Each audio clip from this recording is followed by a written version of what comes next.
let's read this question. The question says state true or false. So बोला था side by side overlap that forms pi bond makes a molecule resistant of twisting and prevents atoms with larger radii in forming multiple bonds. Key concept for this question is pi bonds. ठीक, तुम्हारे पास pi bond actually form कैसे होती है? we'll see.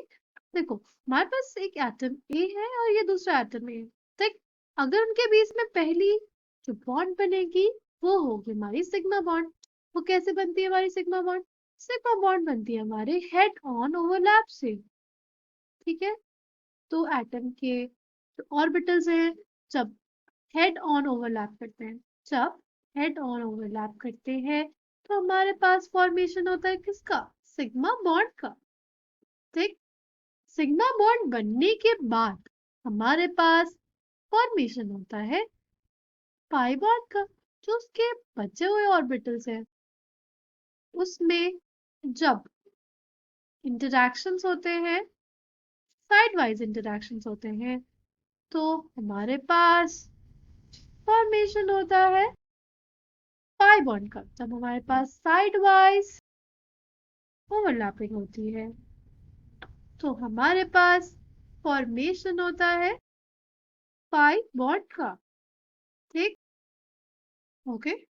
जो pi bond जब बनती है तो जो मॉलिक्यूल्स होते हैं वो और क्लोज आते हैं. इस वजह से पाई बॉन्ड बनने से हमारी जो बॉन्ड लेंथ होती है वो डिक्रीज कर जाती है. ठीक, नाउ हमसे तो स्टेटमेंट दिया गया है कि बोले कि साइड बाय साइड ओवरलैप जो होता है उससे हमारी पाई बॉन्ड बनती है. ठीक, और मॉलिक्यूल जो होता है रेजिस्टेंट हो जाता है ट्विस्टिंग के. ठीक, ऐसा क्यों हुआ देखते हैं. जो हमारे पास पाई बॉन्ड होती है ना उसमें अगर ट्विस्टिंग हो गई तो वो बॉन्ड ब्रेक कर जाएगी, वो ओवरलैपिंग खत्म हो जाएगी. ठीक है, ओवरलैपिंग डिस्टर्ब होने की वजह से जो हमारी पाई बॉन्ड है वो टूट जाती है. Pi bond breaks on twisting. ठीक है, ऐसा क्यों होता है? उसका रीजन ये होता है कि जो हमारी ओवरलैपिंग होती है वो डिस्टर्ब हो जाती है, गेट्स डिस्टॉर्टेड. ठीक है, ओवरलैपिंग गेट्स डिस्टॉर्टेड, इस वजह से हमारी पाई बॉन्ड ब्रेक हो जाती है और ट्विस्टिंग. ठीक, तो अब अगर हम लोग बात करते हैं, कि हमारे जो लार्जर रेडियाई वाले एटम्स होते हैं वो क्यों नहीं फॉर्मेशन कर पाते हमारे मल्टीपल बॉन्ड्स का.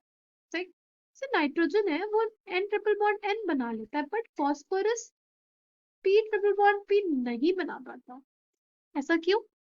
ऐसा इस वजह से होता है कि जो फॉस्फोरस इसका साइज बड़ा है, का रेडियस बड़ा है. रेडियस बड़ा होने की वजह से जो उसकी ऑर्बिटल्स है आर डिफ्यूज्ड, और डिफ्यूज्ड ऑर्बिटल्स अच्छी ओवरलैपिंग नहीं कर पाते हैं. ठीक है, एफिशिएंट ओवरलैपिंग नॉट पॉसिबल, और इस वजह से मल्टीपल बॉन्ड्स नहीं बन पाते हैं.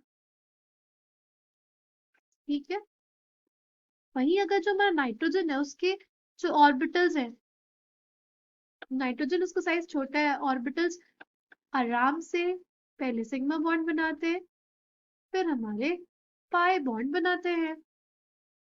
ठीक है, ये हमारा हो गया एक पाई बॉन्ड, और ये वाला हो जाएगा हमारा दूसरा पाई बॉन्ड. ये दूसरा पाई बॉन्ड बन गया हमारा. ठीक, ये हमारा सिग्मा बॉन्ड,